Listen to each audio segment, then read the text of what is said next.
Hello everyone. So this video is way overdue and I'm finally making it now. So here we have the Mac device, right? So when you get the device, it comes in a box like this. Okay? You get the box, HDMI cable, power cable, and the remote. Okay, those are the things that you get with the box.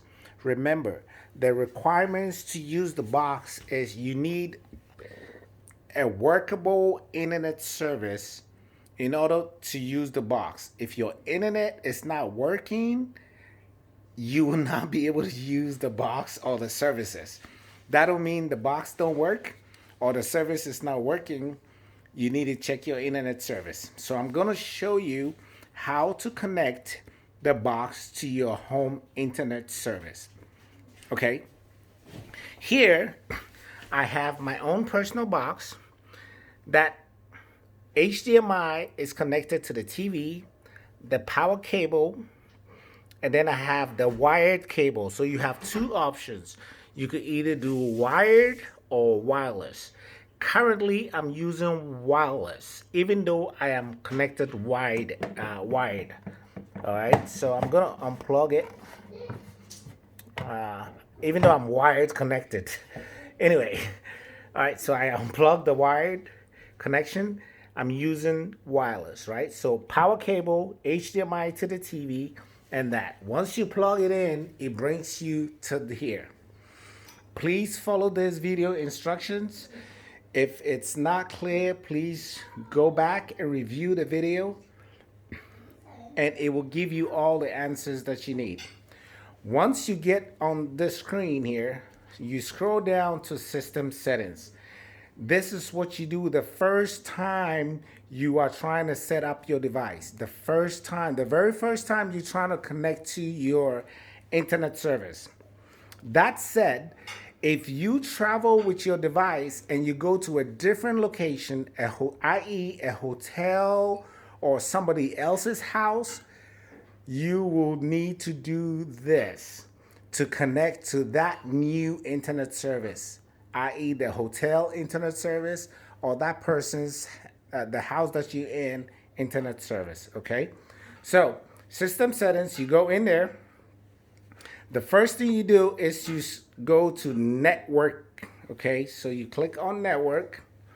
All right, here you have wired or wireless. I cannot tell you which network connection you should connect to. That is your individual choice. So I'm using myself as an example. I am connecting wirelessly, so I will go to wireless. If you want to connect to wired, you go to wired. All right, that is your individual choice. If you ask for our recommendation, we'll say you should do wired. Okay, but for this video, I'm doing wireless. So I select wireless. Now, the next step is I want to do auto DHCP. This way, the IP address from my router will be automatically assigned to the device. So you want to do auto DHCP, not manual. Okay, so I select that. Here, as you can see, I'm already connected to a network. Okay, now this is where a lot of you have issues. SSID is the network, the name of the network, okay?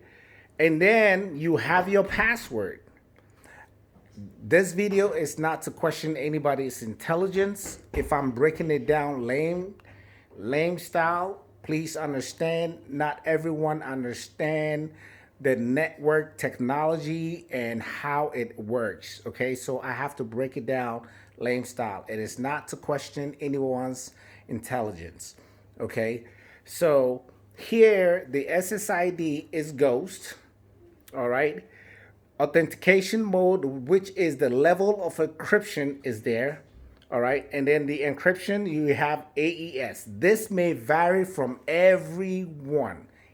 it will not be the same. This is where I've noticed a lot of people makes mistake. When they are putting in their password, they turn to put in the wrong password.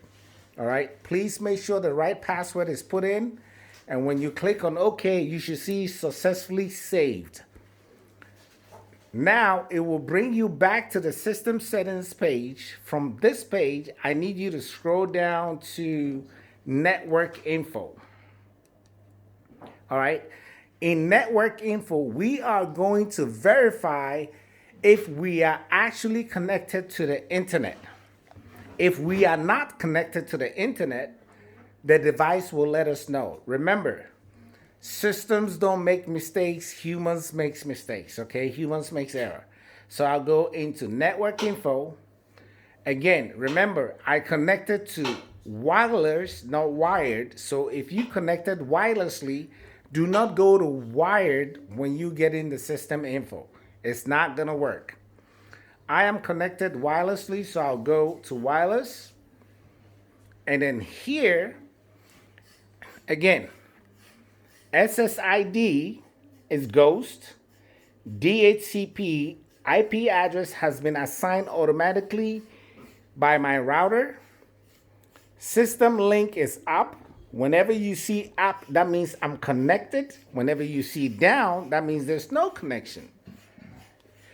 IP address has been issued from my router to the device, and everything else is good.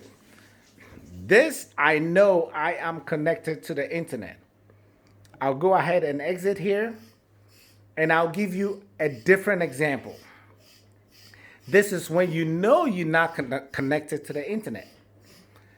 We did not connect to wired. So I'm going to go to wired anyway, all right? And here we have it. Wired, SSID, no name. That means, of course, there's not going to be any name because we never connected to anything. Link status, down, of course, because we never connected to anything. And then guess what? IP address have never been issued from my router. So I've ran into situations that clients do think that they are connected, but in all actuality, they're not connected to the internet. When you are actually connected, you come down here and you say restart portal, and then it will say restart portal. You say yes. You come down and you say portal 1 or portal 2. This is how you know you connected to the internet, because the device will work. We have no control over the internet services. So with any issue with the internet services, we recommend you get in contact with your ISP, which is your internet service provider, to get that rectified. But if you are really connected to the internet, the device will work without any issues. Please leave your comments down there and do subscribe. Or if you have any questions, leave your comments and we will attend to you.